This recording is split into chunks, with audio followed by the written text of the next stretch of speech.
poder estar aqui e compartilhar um pouquinho daquilo que o Espírito Santo tem ministrado e tem falado ao meu coração. Queria que você, por favor, abrisse comigo a sua Bíblia no livro de Deuteronômio.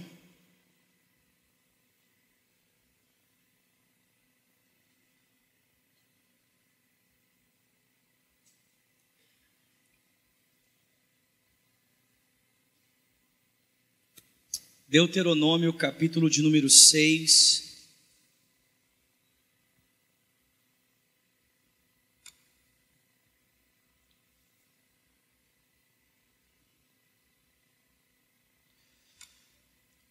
Deuteronômio, capítulo 6, versículo de número 4.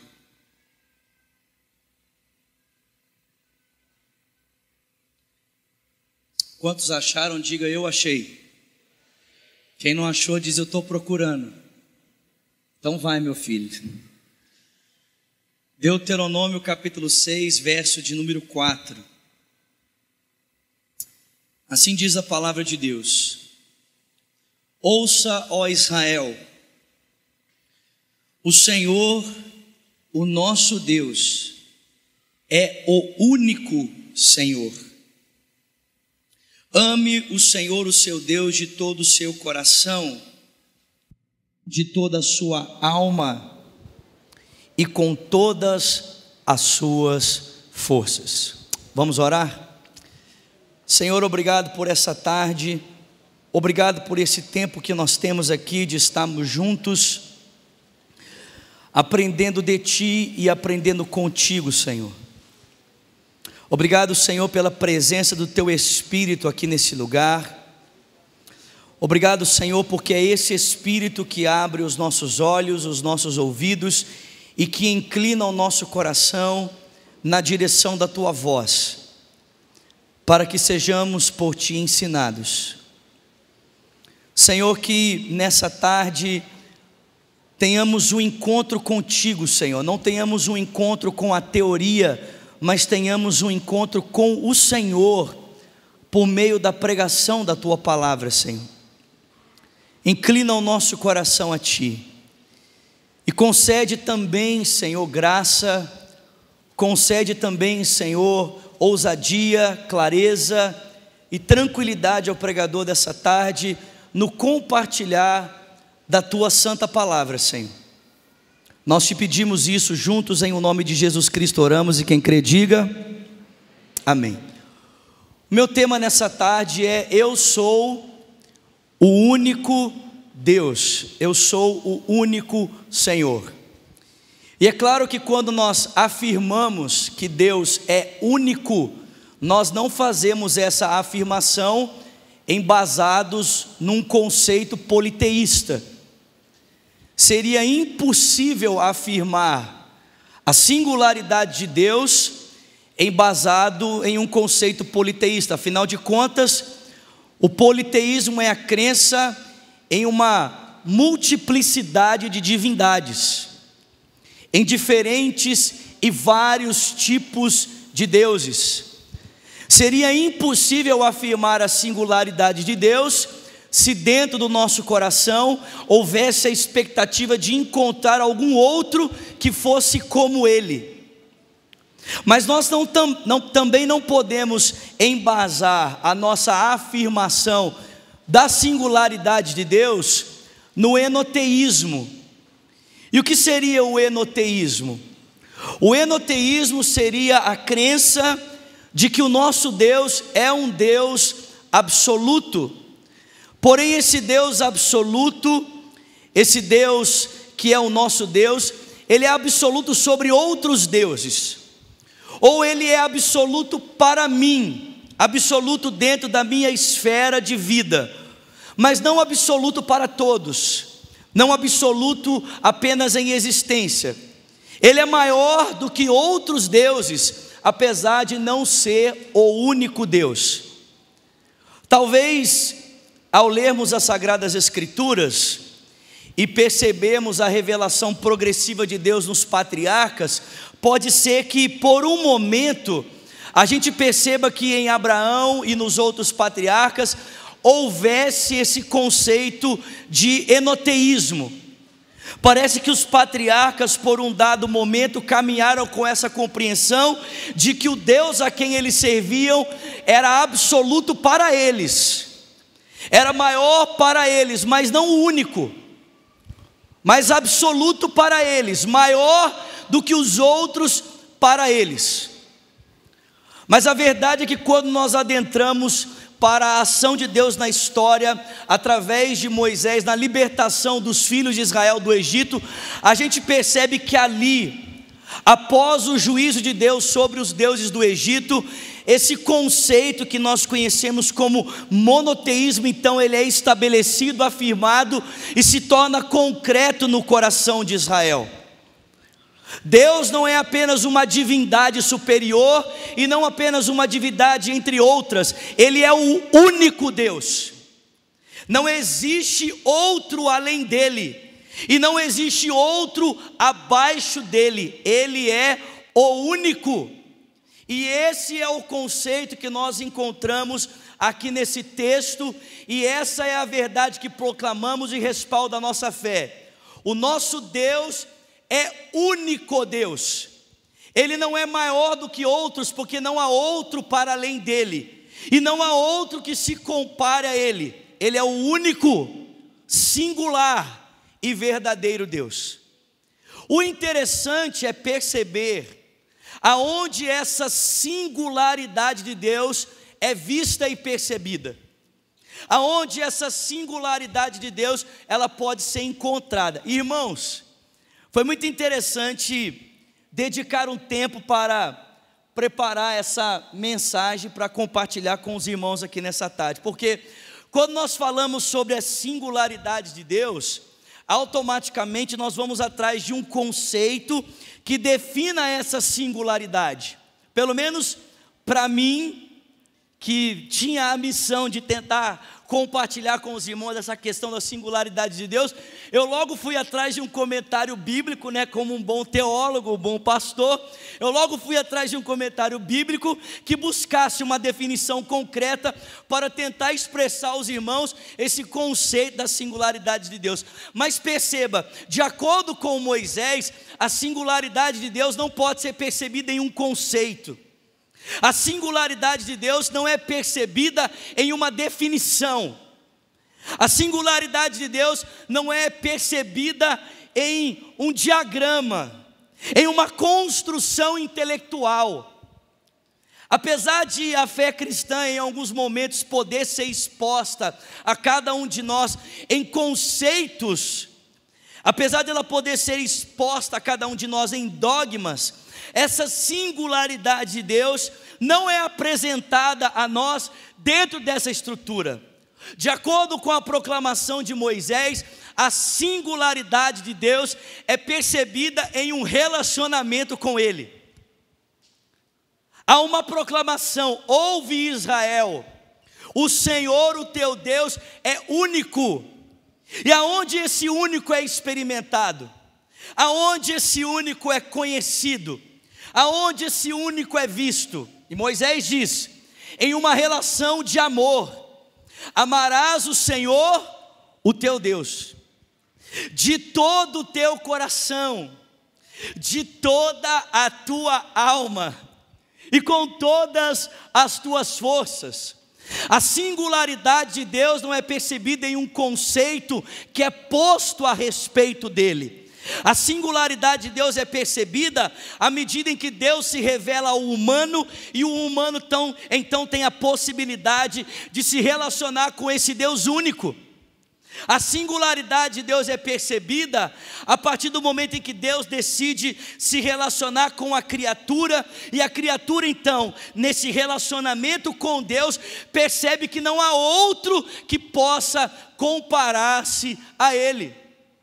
A singularidade de Deus é percebida no relacionamento de Deus com Adão, ao criá-lo à sua imagem e semelhança, e o colocar em um jardim para ser para toda a criação o seu próprio representante.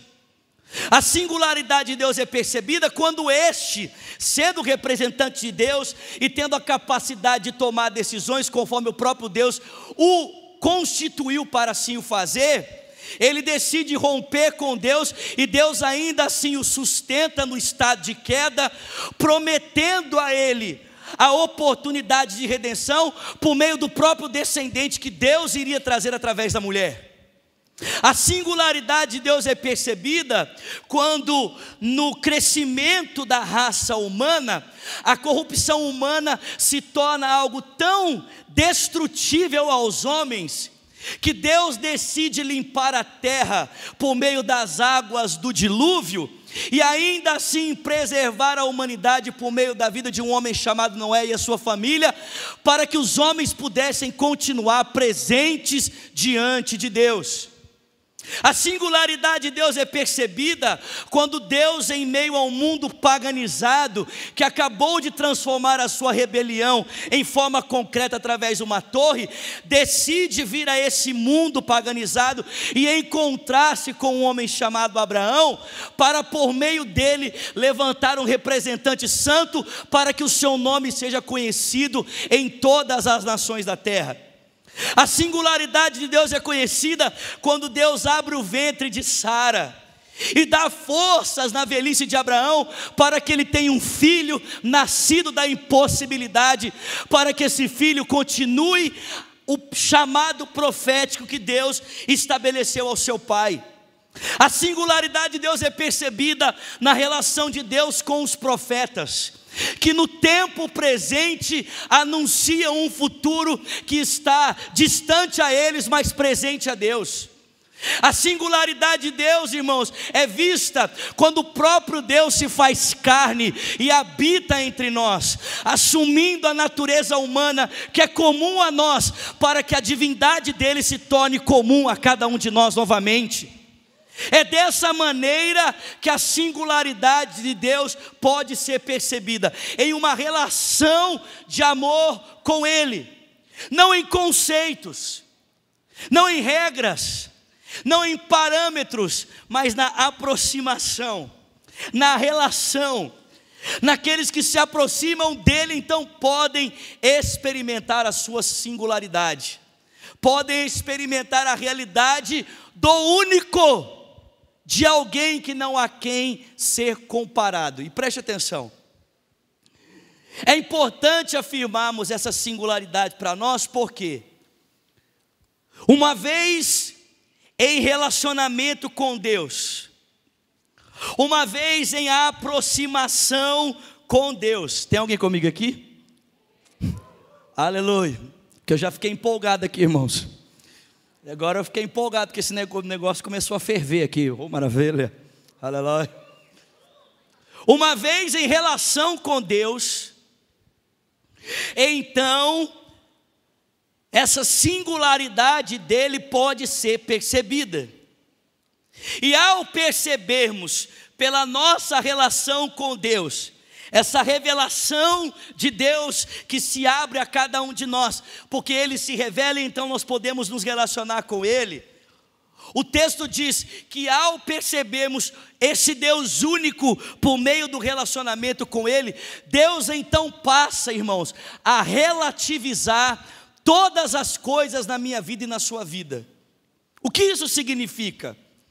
Isso significa que pelo fato de Ele ser único, à medida que me aproximo e me relaciono com Ele, percebendo a sua singularidade, Deus então passa a relativizar o mundo à minha volta. Ele passa a ser o fator determinante para tudo que eu compreendo. Ele passa a ser o fator determinante para tudo que eu entendo. Ele passa a ser o crivo, a razão pela qual eu compreendo o mundo e me relaciono com Ele. Porque Ele é único, Ele é quem diz como as coisas devem ser. Porque Ele é único, Ele deve ter total capacidade, poder e direção sobre a minha vida.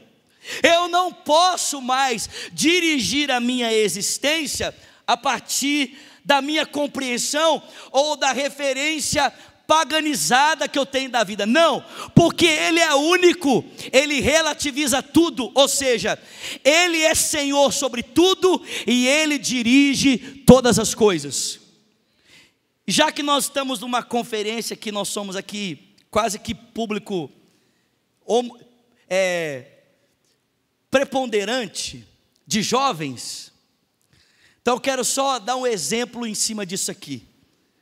Porque Deus é único e Ele relativiza tudo, é Ele quem determina como a sexualidade ou a vida sexual de um homem deve ser experimentada.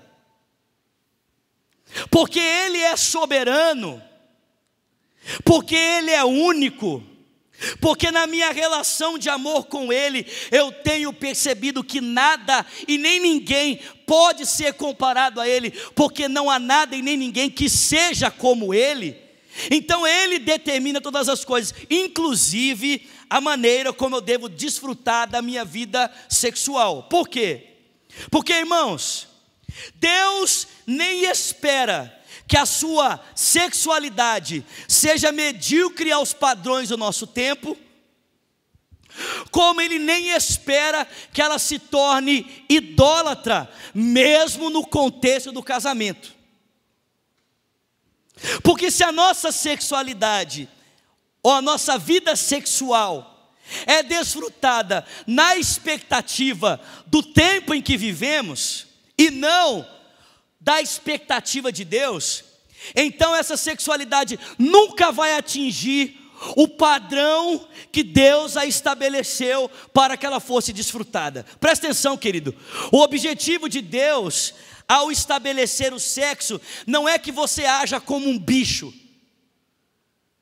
movido por impulsos e estímulos, como qualquer outro animal irracional o faz para desfrutar dessa relação. O objetivo de Deus é muito mais sublime, muito mais alto. Deus nunca vai se contentar que alguém desfrute da vida sexual simplesmente por impulso, porque Ele a planejou para ser muito mais alta do que isso. Ele a planejou para ser muito mais nobre do que isso. O intento de Deus não é que você dê o seu corpo a alguém. O intento de Deus é que ao dar o coração a alguém, você entregue também o seu corpo. Porque ninguém pode dar o corpo a uma outra pessoa sem que antes tenha dado o coração à pessoa. O desejo de Deus é que o sexo seja um lugar onde eu vou me derramar sobre o outro, porque o outro tem se derramado completamente sobre mim, e não apenas parte do outro tem sido oferecida a mim. Mas o sexo também não pode se tornar um objeto idólatra, porque pasme, não pense você que ao se casar, você nunca mais terá problema em relação ao sexo, no sentido de ele perder o seu propósito e função. Porque às vezes nós temos aquela ideia errada de que porque eu me caso, o sexo nunca mais se tornará destrutivo ou fora dos seus parâmetros. Mas o escritor aos Hebreus vai dizer para mim e para você no capítulo 13, que o leito deve ser sem ruga, sem mancha e nem mácula. O que mostra para nós que até dentro da realidade do casamento, o sexo pode se tornar um ídolo, fazendo para um casal aquilo que só Deus pode fazer, se tornando entre o casal aquilo que só Deus pode comunicar. Irmãos, todas as vezes que nós colocamos algo ou alguém no lugar de Deus, isso se torna um ídolo. E o sexo pode se tornar um ídolo até dentro do contexto do próprio casamento. Quando nós entendemos que Ele pode fazer dentro de uma relação aquilo que só Deus é capaz de fazer. Porque Deus é único e relativiza tudo à volta, Ele dirige os parâmetros como todas as coisas devem ser experimentadas, nem abaixo do seu valor e nem acima do seu valor. Ele nem deve ser para mim apenas um estímulo, como também não deve ser para mim um ídolo. Deus espera que, por ser único, Ele seja a única razão pela qual nós entendemos, dirigimos e percebemos a vida. Eu penso que talvez o grande obstáculo a essa questão da singularidade de Deus seja a idolatria.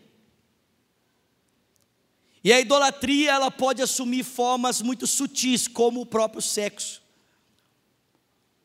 ou como o próprio eu. Quando o nosso eu assume diante de Deus o lugar que só pertence a Ele. Mas ao afirmarmos que Deus é único, não apenas nós estamos fazendo aqui, nesse contexto da singularidade que é percebida na relação com Deus. Quando nós afirmamos que Deus é único aqui, o texto no original é muito interessante. A palavra usada aqui por Moisés é a palavra errad. E essa palavra, ela comunica comunidade. Deus não é único porque Ele é percebido como singular numa relação de amor. Deus é único porque nenhum outro Deus pode ser comparado a Ele. Por quê? Porque não há nenhum outro Deus que dentro de uma realidade singular seja percebido como comunidade. Em nenhum outro credo, em nenhuma outra crença, se afirma que um único Deus, em sua essência, possui três pessoas: Pai, Filho e Espírito Santo. Apenas a fé cristã faz essa afirmação, que cremos em um único Deus, mas esse único Deus é uma comunidade. Ele é único, porém, dentro da essência desse Deus, existem três pessoas: o Pai, o Filho e o Espírito Santo. E é verdade, irmãos, que quando nós olhamos para o texto sagrado, por causa da progressão da revelação de Deus, nem sempre a Trindade pode ser vista com tanta clareza no Antigo Testamento. Deus está se revelando, e porque Ele está se revelando, então, à medida em que Ele caminha com os homens na história, os homens podem perceber um pouco mais do seu ser. E é interessante, né? Que essa revelação que Deus dá de si mesmo ao homem sempre se dá em um contexto de missão. Deus em missão na sua relação com o homem, então vai se revelando ao homem. E alguns aspectos dessa comunidade em Deus podem então ser percebidos. Exemplo, quando nós olhamos para o texto do Gênesis, após a queda, o texto bíblico diz para mim e para você que o homem e a mulher que estavam no jardim se esconderam na viração do dia da face de Deus que caminhava sobre o jardim. A palavra usada aqui no original é a palavra faces. Dá um sentido de comunidade, de pluralidade. Quer dizer, o homem e a mulher se esconderam da presença ou das faces de Deus que estavam a caminhar pelo jardim. Ou o próprio verbo aplicado no ato da criação, no capítulo 1, verso 26. E disse Deus, façamos. Como é que um verbo no plural pode ser aplicado a um ser no singular? Disse Deus, façamos. E é bem verdade que, olhando para o Antigo Testamento e percebendo os atos de Deus, nós não conseguimos ver com clareza essa comunidade em Deus. Nós só vamos conseguir realmente perceber essa comunidade no ser de Deus quando o Filho de Deus então se faz carne e Ele habita entre nós. Porque Jesus nos fez ver e conhecer a Deus como nenhum outro o poderia fazer, né? Jesus é aquele que nos revela a Deus pelo lado de dentro, porque toda a revelação que nós tínhamos até Jesus Cristo era apenas de fatos externos a Deus, ou de ações de Deus que manifestavam o seu poder e glória, exceto ao caso de Moisés, que Deus revela o seu nome. Mas quando Jesus Cristo se faz carne, irmãos, e Ele habita entre nós, então a gente pode passar a ver a Deus pelo lado de dentro. Quando Jesus Cristo assume a humanidade, então a gente começa a perceber que dentro do ser de Deus havia mais do que apenas o Pai, que dentro do ser de Deus estava ali escondido desde os tempos eternos o seu Filho, que agora se manifesta no tempo em forma humana, pela habitação, pela presença do Espírito, a fim de que Deus possa ser visto e conhecido em plenitude. Abra comigo só um texto para nós vermos isso. Abra lá em Hebreus, por favor. Hebreus capítulo de número 1.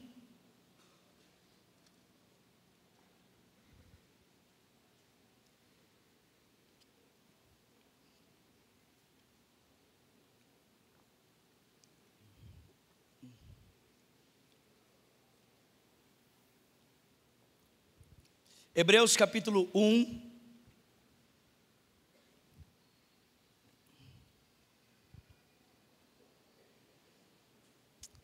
a partir do versículo de número 1. Tem alguém comigo aqui? Hebreus capítulo 1, a partir do versículo 1. Olha o que diz a palavra. Há muito tempo Deus falou, muitas vezes e de várias maneiras aos nossos antepassados por meio dos profetas. Mas nesses dias nos falou por meio do seu Filho, a quem Ele constituiu herdeiro de todas as coisas, e por meio de quem Ele fez o universo. O Filho é o resplendor da glória de Deus e a expressão exata do seu ser, sustentando Ele todas as coisas por sua palavra poderosa. Depois de ter realizado a purificação dos pecados, Ele se assentou à direita da majestade nas alturas, tornando-se tão superior aos anjos, quanto o nome que herdou é superior ao deles. Todos os atos de Deus até Jesus nos faziam perceber sombras a respeito de Deus, não a realidade clara, não a realidade perfeita. Mas quando o Filho de Deus habita entre nós, então nós podemos vê-lo como de fato Ele é. Nós podemos enxergar a Trindade, nós podemos enxergar na encarnação do Filho, o Pai, o Filho e o Espírito Santo, irmãos. Basta você olhar para a cena do batismo e você perceber ali, no momento em que Cristo Jesus desce às águas, essas três pessoas distintas, presentes em um único momento, nas águas do batismo. O Filho descendo ali as águas, o Espírito que vem como pomba e pousa sobre ele, e a voz do Pai ao proclamar ao respeito do Filho: Tu és o meu Filho amado, em quem eu me comprazo. Jesus é esse elemento, é essa pessoa em que por meio dele nós podemos ter clareza a respeito de quem Deus é. Esse Deus único, que é Pai, Filho e Espírito Santo. E já caminhando aqui para o encerramento, eu queria dizer para você que, ainda que aparentemente para nós, a doutrina da Trindade, ou esse pensamento de um Deus trino, pareça algo filosófico, ou algo que não tem aplicação na nossa vida pessoal, eu quero dizer para você que nós só podemos experimentar de salvação porque o nosso Deus é um Deus trino, querido.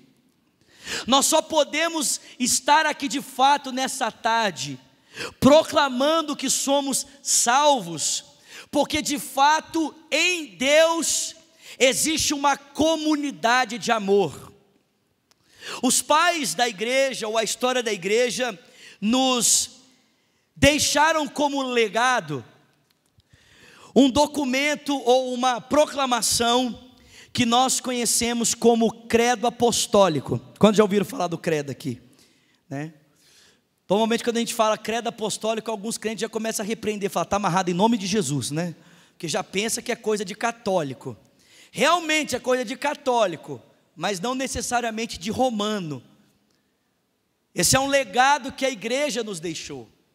E o credo faz a seguinte proclamação: eu creio em Deus o Pai, Todo-Poderoso, Criador dos céus e da terra. Eu creio em Jesus Cristo, o seu Filho, único Senhor, que foi concebido por obra do Espírito Santo no ventre da Virgem Maria, que padeceu sob o poder de Pôncio Pilatos, que foi crucificado, morto, sepultado, que desceu à mansão dos mortos, ressuscitou ao terceiro dia, subiu aos céus e está assentado à direita de Deus Pai, de onde há de vir para julgar os vivos e os mortos. Eu creio no Espírito Santo, na igreja católica, na igreja apostólica, não romana. Creio na comunhão dos santos, na remissão dos pecados, na ressurreição do corpo, na vida eterna. Amém. Aliás, irmãos, essa formulação da ação salvadora de Deus, concebida em 3 pessoas, não é apenas um legado que a história da igreja nos deixou, mas parece que também é uma concepção que o próprio apóstolo Paulo nos dá na sua carta aos Efésios, no capítulo 1. Paulo vai dizer que o Pai é aquele que escolhe para ele os santos antes da fundação do mundo, para serem santos e irrepreensíveis na sua presença. O Filho é aquele que se entrega pelos santos, para que por meio da sua vida os santos sejam reconciliados. E o apóstolo vai dizer que o Espírito é aquele que sela os que foram escolhidos pelo Pai, foram comprados pela obra do Filho, para que esses possam caminhar com o selo do Espírito em direção à obra da salvação. Percebe, irmãos, nós só podemos ser salvos porque existe uma comunidade em Deus que trabalha desde os tempos eternos para a nossa salvação. Conforme os pais nos ensinaram e a própria Sagrada Escritura nos proclama, o Pai é o Criador de todas as coisas por seu poder e graça. Mas aquilo que o Pai cria e que sofre a interferência humana pelo ato de desobediência, o Filho está resgatando agora pelo preço da sua própria vida. O Filho se entrega pela criação do Pai, dando a sua vida para perdão dos pecados, a fim de que os homens e o mundo possam novamente serem reconciliados com Deus. E o Espírito Santo é o Deus presente entre nós, agindo nos nossos corações, aplicando eficazmente aquilo que o Filho comprou por cada um de nós na cruz do Calvário, irmãos. Porque nós cremos em um Deus trino, porque entendemos que não há outro Deus como o nosso Deus, um único Deus em que em sua essência subsiste Pai, Filho e Espírito Santo, é que podemos ser salvos. Somos salvos porque existe um Deus em missão na história para a minha e para a sua salvação. Um Deus que age ao criar, um Deus que age para salvar e um Deus que está agindo agora para aplicar a salvação na minha vida e na sua vida. Eu termino dizendo para você nessa tarde, aleluia, oh glória, meu Deus. Isso aqui é poder de Deus demais. Só mato. Eu termino dizendo para você nessa tarde: Deus é único. E essa afirmação da singularidade de Deus não pode ser feita no politeísmo. Não dá para ser feita no enoteísmo. É necessário afirmar a singularidade de Deus no monoteísmo cristão.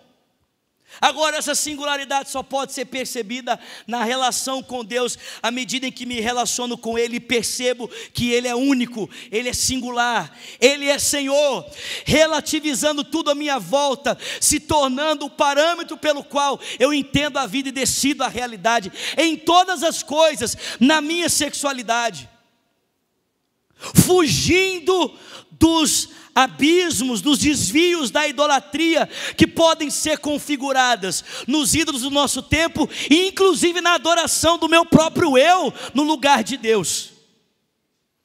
Deus é único, porque é possível olhar para Ele e na sua singularidade perceber três pessoas: Pai, Filho e Espírito. E é esse Deus trino que age na história, tornando possível a salvação de pecadores que um dia foram separados dele por causa da sua rebelião, sendo agora reconciliados pela entrega do seu Filho, pela obra do Espírito, de acordo com a escolha do Pai.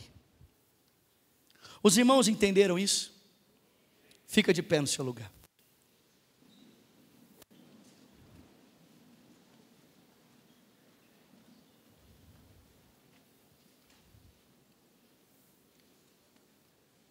Quem é o Deus cristão? Quem é o Deus que os cristãos adoram?